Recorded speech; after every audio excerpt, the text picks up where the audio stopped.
મિત્રો, આજે આપણે સિને સરિતાના સોનેરી સંભારણામાં અમદાવાદના લો ગાર્ડન વિસ્તારમાં આવેલ રવિશંકર રાવલ કલા ભવન ખાતે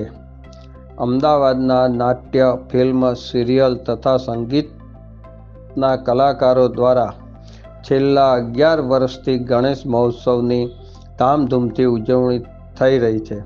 તો આ વખતે 11મા વર્ષમાં રાગ Ravishankar Raval active artist group અને ગુજરાત રાજ્ય નાટક સંગીત અકાદમીના સહકારથી ઓપરેશન સિંદૂરની પરિકલ્પના ઉપર આધારિત ભારત ભાગ્ય વિધાતાના નામે ગણેશ મહોત્સવની 11 દિવસની ઉજવણી ધામધૂમથી કરવામાં આવી, જેની શરૂઆત તારીખ 28મી ઓક્ટોબરથી 6 સપ્ટેમ્બર સુધી ચાલેલા 11 દિવસના આ મહોત્સવમાં અમદાવાદના કલાકારો દ્વારા ચાલેલી આ ગણેશ મહોત્સવની ઉજવણીમાં દરરોજ સાંજે 7થી 10 વાગ્યા દરમિયાન આરતી,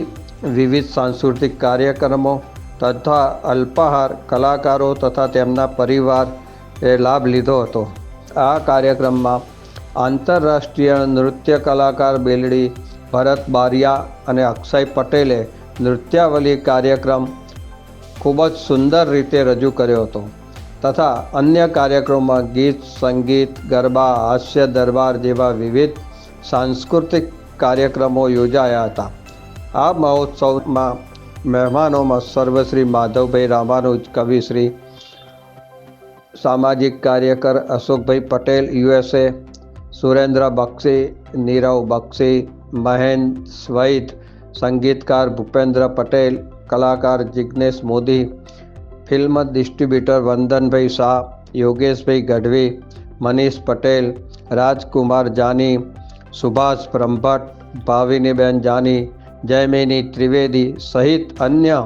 મહેમાનોએ ખૂબ જ ઉત્સાહથી આ કાર્યક્રમમાં હાજરી આપીને આ પ્રસંગને દીપાવ્યો હતો અને આ કાર્યક્રમને સફળ બનાવવામાં સર્વશ્રી મેહુલ પટેલ, અભિલાષ ઘોડા, દિનેશ કાબરા, અતુલ પટેલ, પિયુષ સોલંકી, પ્રફુલ્લ ખરસાણી, કેતન ખરસાણી, પૌરવી જોશી, કામિની પટેલ, શિલ્પા ઠાકર, કેતકી ઘોડા, દેવિકા રાવલ, ધનલક્ષ્મી ત્રિવેદી તથા અન્ય કલાકારોએ આ કાર્યક્રમને સફળ બનાવવામાં ખૂબ જ મહેનત ઉઠાવી હતી. જ્યારે ખાસ સહકાર જયેશભાઈ માધાણીનો પણ અમૂલ્ય ફાળો આ કાર્યક્રમને શોભાવવામાં રહ્યો હતો. તો આ 11 દિવસના કાર્યક્રમની આપણે ઝલક માણીશું. જય જય ગરવી ગુજરાત.